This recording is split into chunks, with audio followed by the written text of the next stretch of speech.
Hello नमस्ते सबैजनालाई मेरो नाम पङ छावा अनि स्वागत छ मेरो नयाँ भिडियोमा। सो म आज जाँदैछु आँटीघर एक्लै सोलो अनि झ्याउ लाग्यो कि बस्दा बस्दा कति बस्नु गएर है घुम्दिउँ भनेर अनि त्यही सिलसिलामा भ्लग पनि बनाऊ धेरै भयो भ्लग नबनाएको।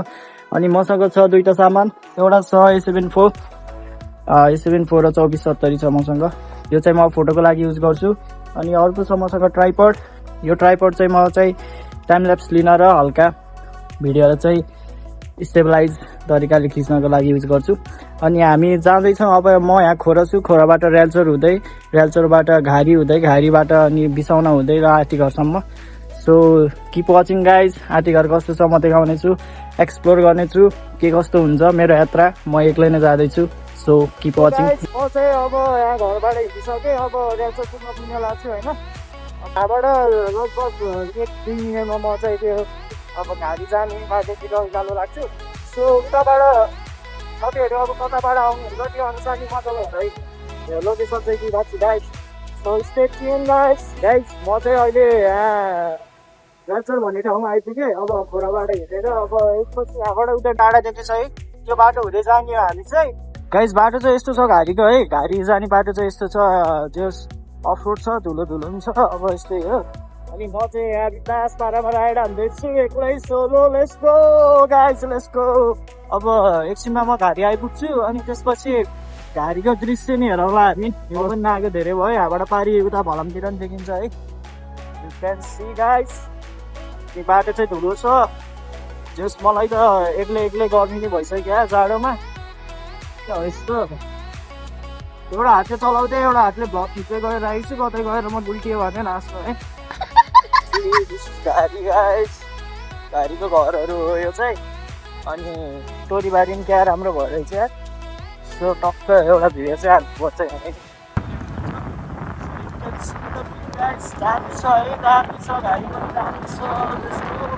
यहाँबाट गएपछि हामी सिधै पुगिन्छ अब चाहिँ कहाँ भन्दाखेरि बिसाउनाको पुलमा है गाइस। त्यहाँबाट उता पारीदेखिको डाँडा चाहिँ हङ्गाली हो त्यो चाहिँ।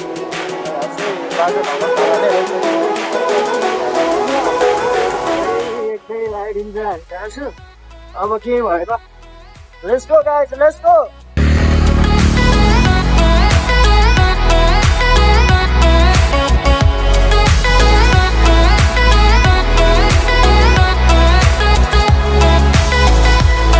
गाइस अहिले चाहिँ म यहाँ गाउँ खोलाको पुलमा आइसकेँ। अनि गाउँ खोलाको अवस्था चाहिँ यस्तो छ अहिले चाहिँ पानी छैन। अनि यो पुलमा चाहिँ आइसक्यो।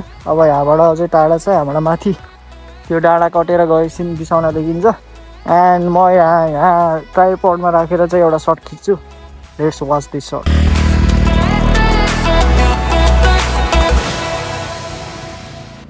गाइस अब यहाँ चाहिँ छ अलिअलि बाटो चाहिँ यु क्यान सी अलिअलि पिच छ, अलिअलि अफरोड छ, पानी पनि छ। Let's go guys, let's go. Guys म चाहिँ बिसाउन आइसक्यो। बिसाउनबाट हल्का हिमाल चाहिँ देखेको छ यहाँबाट। एन्ड गाउँ चाहिँ यो हो, गाउँ चाहिँ प्रपर देखेको छैन। अब यहाँबाट यस्तो टाढा छ, यहाँबाट माथि अब सिधै गएर हामी आँटीघरमा भेट्नेछौँ गाइस। उहाँ आँटीघरको मन्दिर यहाँबाट देखिरहेको छ। सो हामी पुग्न पनि चाहिँ त्यहाँ हो। Let's go, keep watching.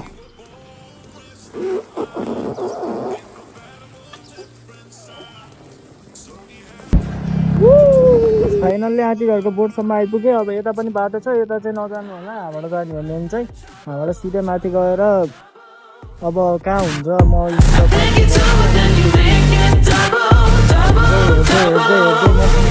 Guys म चाहिँ आइसकेँ फाइनल्ली आँटीघर। अनि मेरो क्यामेरा मैले झिकिसकेको छु। अब यहाँ अन पनि गरिसकेको छु, यु क्यान सी। अब जे पाइन्छ त्यही खिच्छु म ऱ्यान्डमली। अनि म चाहिँ यहाँ हिँडिरहेको छु बाटोमा। अब यहाँबाट गाउँ छिर्न लाग्यो। अनि उहाँ तल देखेको चाहिँ मौजा मोरिया हो गाइज। त्यो तल त देख्न सक्नुहुन्छ तपाईँहरूले, त्यो चाहिँ मौजा मोरिया हो। यहाँबाट सिधै अब गएर गाउँ छिरिन्छ। गाउँ छिरेर अलिअलि अब के कस्तो छ यहाँको वातावरण बुझिन्छ। अनि त्यसको गाइज वाचिङ। गाइज आँटीघर लेखेको बोर्ड देख्न सक्नुहुन्छ त्यहाँ। अनि हाम्रो आँटीघरको स्कुल आँटीघर आधारभूत विद्यालय आँटीघरको एउटा फोटो नि खिचेँ मैले। अनि यहाँबाट तल पारी पारी गाउँहरू त्यो थाक हो क्या, त्यो पारीको जस्तो लाग्यो, थाक्यो जस्तो लाग्यो। अनि त्यहाँ तल चाहिँ मौजा मोरिया, त्यहाँ पनि राम्रो छ गाइज। अनि यहाँबाट चाहिँ यो चाहिँ खास गुरुङ मगर गाउँ हो। अनि अरू नि बस्नुहुन्छ बस्नु त, मेनली चाहिँ मैले देखे अनुसार चाहिँ त्यही हो। अब यहाँबाट सिँढी छ सबै, यहाँबाट सिधै उता गयो भने मन्दिरमा पुगिन्छ। लेसी अब हामी यहाँबाट कहाँ पुगिन्छ। यहाँ चाहिँ बाटो एकदम राम्रो छ, तर अलिअलि उस पातपतिङहरूले फोहोर भएको छ, देख्न सक्नुहुन्छ। सबै सिँढी नै सिँढी हो। अनि घरहरू पनि पुरै ढुङ्गाको। केपछि राम्रो छ, मजा आछ। मलाई त एक्लै हिँड्दैछु, एक्लै हिँड्दै एक्लै रमाउँदै हिँडिरहेको छु। मलाई आनन्द फिल भइरहेको छ क्या, एकदम आनन्द। यस्तो सुनसान छ गाउँ, यति आनन्द छ यो गाउँ। आनन्द लिएर यसलाई इन्जोय गर्दै हिँडिरहेको छु गाइस। घरहरू देख्न सक्नुहुन्छ, सबै ढुङ्गाको घरहरू हुन्छ भन्नाले नि छ म्याक्सिमम। अनि कति आनन्द छ, क्यान सी गाइस।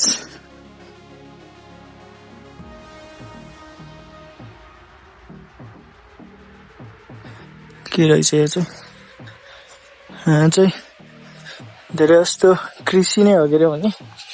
अनि सबै काममा जानुभएको छ होला, काम गर्न यताउता। म चाहिँ अब मन्दिरतिर जाने कोसिस गरिरहेको छु। मन्दिर जाने बाटो चाहिँ कता हो, यता हो कि उता हो, अलमल्ल झलमल्ल भयो गाइस। कति फ्रेस हावा छ, आनन्द भएछ। अलिअलि टाउकोमा चिसो चाहिँ हानेछ। अब यहाँबाट यताबाट सायद मन्दिर जाने जस्तो लागिरहेछ। मन्दिरबाट चाहिँ दामी देखिन्छ गाउँहरू पनि। अब मन्दिरमा गएर भेटौँला गाइस। यहाँबाट चाहिँ आँटीघर बाबाले देखिन्छ यार, यस्तो दामी देखिरहेको छ उता। म मन्दिरमा गएर देखाउँछु तपाईँहरूलाई। अनि तर हुस्सुहरू धेरै लाग्छ क्या उता, पुरै केही खुलेकै छैन उता भ्यालीहरू पनि। तर यहाँ चाहिँ यस्तो मजा आउँछ, मलाई यस्तो मजा आउँछ यो सिनहरू देखेर। आम्बो यस्तो आनन्द आउँछ, एक्लै हिँड्न पनि यस्तो छुट्टै आनन्द हुन्छ कि।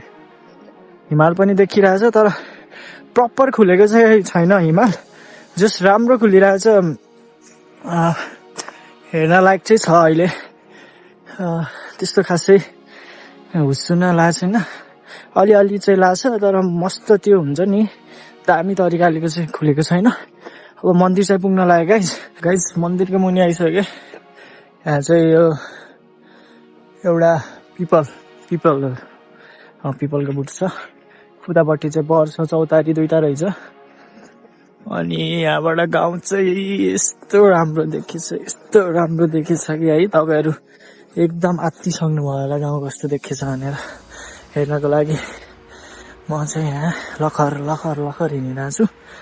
मन्दिरमा आइसकेँ गाइस। अब चाहिँ गाउँ मेरो ब्याकग्राउन्डमा देखिराख्नु भएको छ होला, ब्याकग्राउन्डमा कस्तो देखिरहेछ। फाइनल्ली मन्दिरमा आइसक्यो। अब यहाँबाट तल हेर्दाखेरि चाहिँ सबै हुस्सु लाग्छ, केही देखेको छैन। अब हामीले यहाँबाट के हेर्छौँ भने सुरुमा गाउँ हेर्छौँ, त्यसपछि तल त खासै केही देखेको छैन गाइस। यु क्यान सी, हेर्नु त कस्तो देखिरहेछ भन्दाखेरि तपाईँको पुरै हुस्सु लाएर पुरै एकदम केही खुलेकै छैन क्या। So enjoy this clip guys.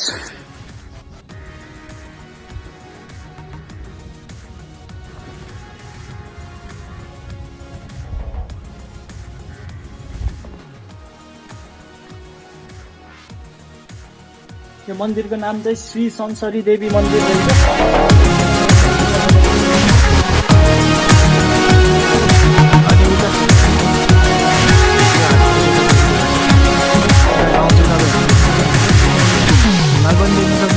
Guys तपाईँहरूले यतापट्टि नै अलिकति चाहिँ देखेको छ, त्यस्तो प्रपर चाहिँ देखेको छैन केही पनि।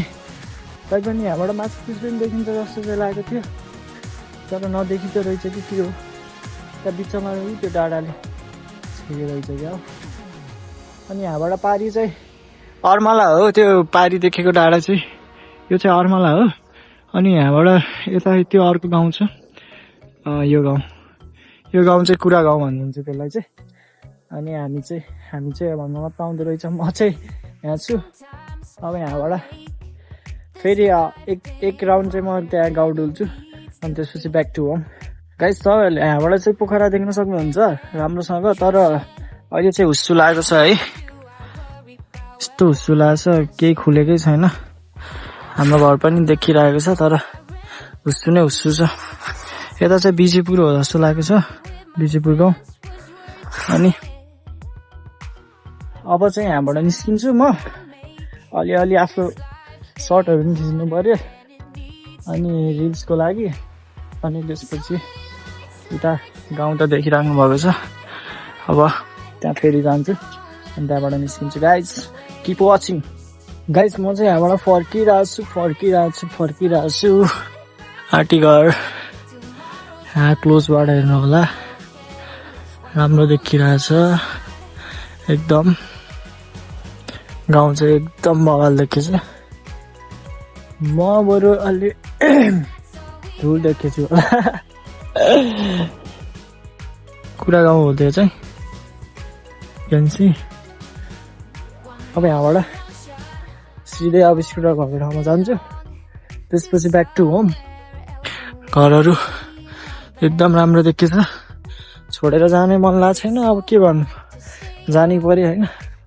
एकछिन बस्न त मन लाग्थ्यो तर एक्लै नि अलि बोरै हुन्छ कि, एक्लै के गर्दै बस्नु जस्तो हुन्छ। अब यहाँ घरहरू छ राम्रो राम्रो सानो कुनै घरहरू त छोडिसके जस्तो छ। सो आजको लागि यति नै guys. Thank you for watching. Video मन परेमा लाइक गरेर सब्सक्राइब गरिदिनु होला।